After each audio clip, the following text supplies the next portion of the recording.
Good morning, beautiful people. Good morning, everybody. I trust that you're all well. I am. It's a rainy day today here in Manchester, but other than that, I am good. So on today's Let's Talk Tuesday,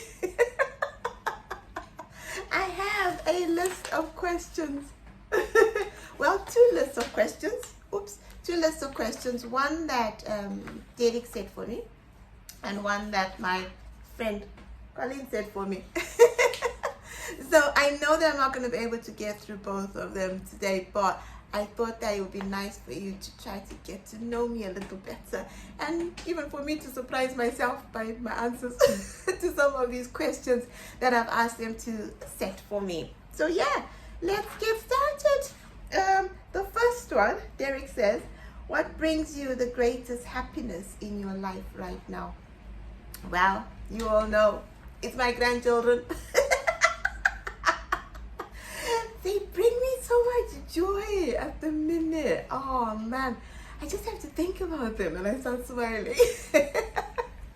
Yes, so they are both bringing me so much joy, Martha and Malia.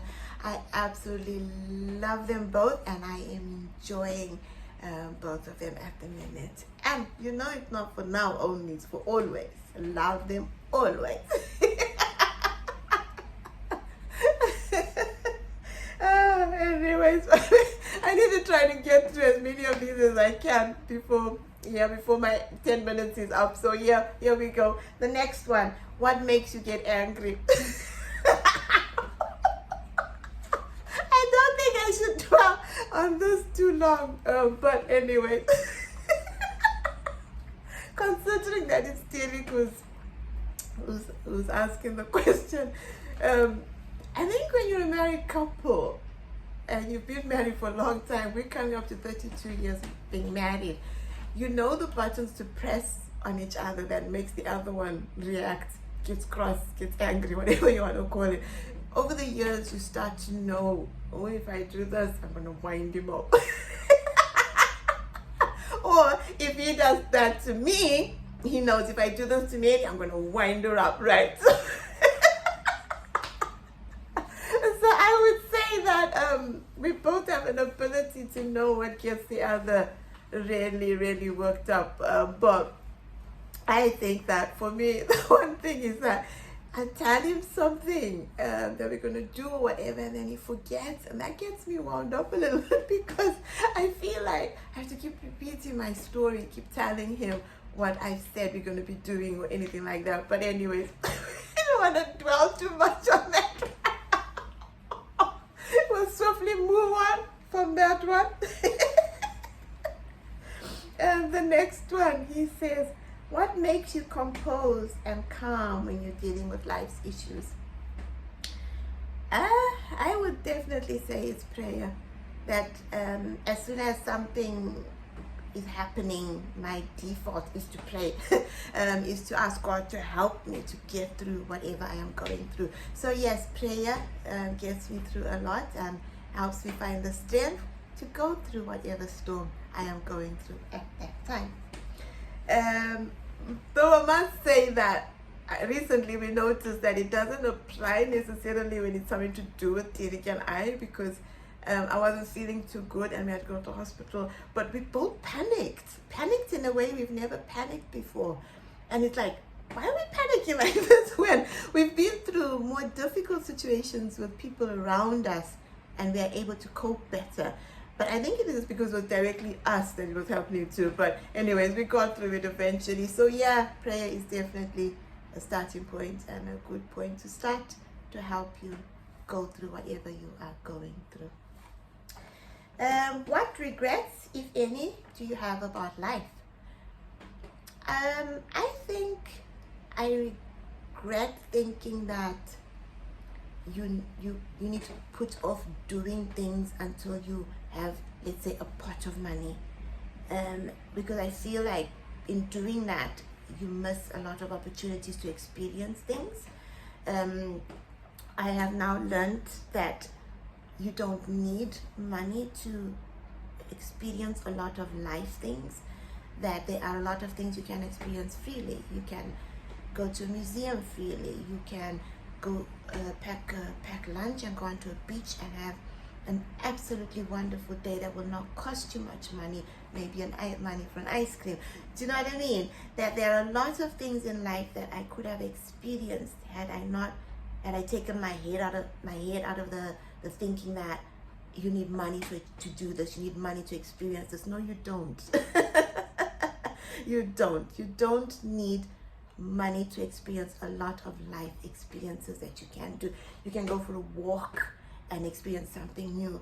You can go sit on a park bench and experience something new. That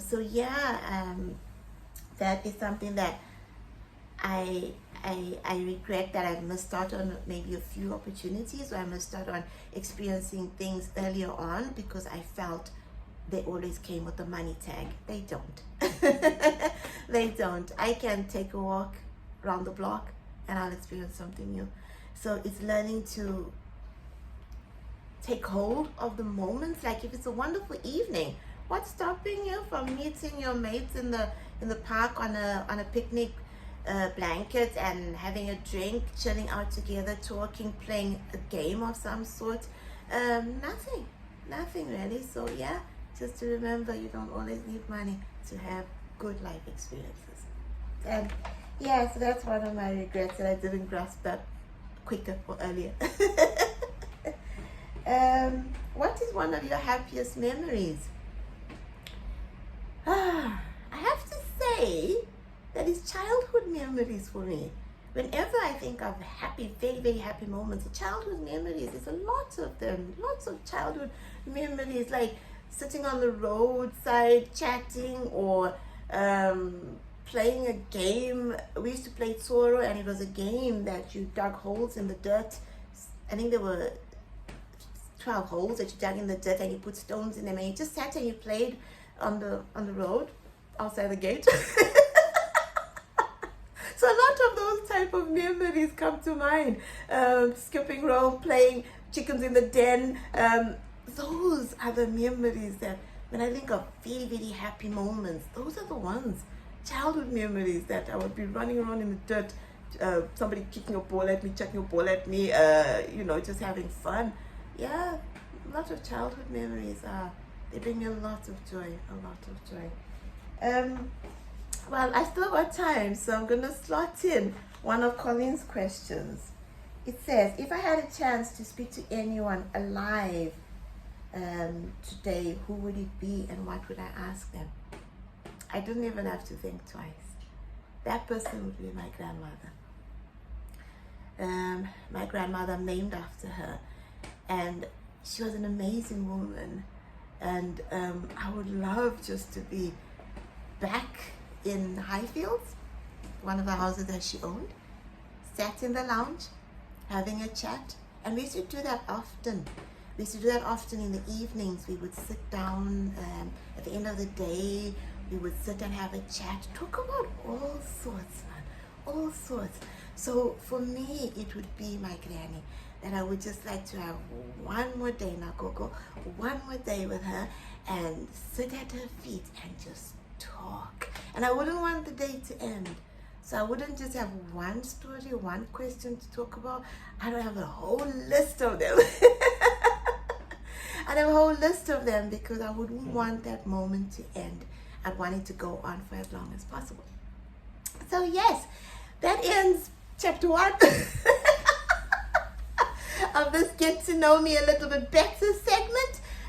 So yeah, next week I will come up with another. I will pick up the rest of Coleen's questions. There's quite a few, so I don't think I'll get through all of them again. But I will try to answer a few more questions from that list. And that in the hopes that by the end of it, you do get to know me a little bit better.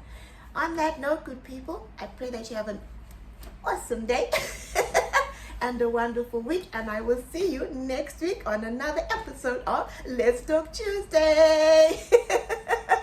Love you all. Take care. Bye.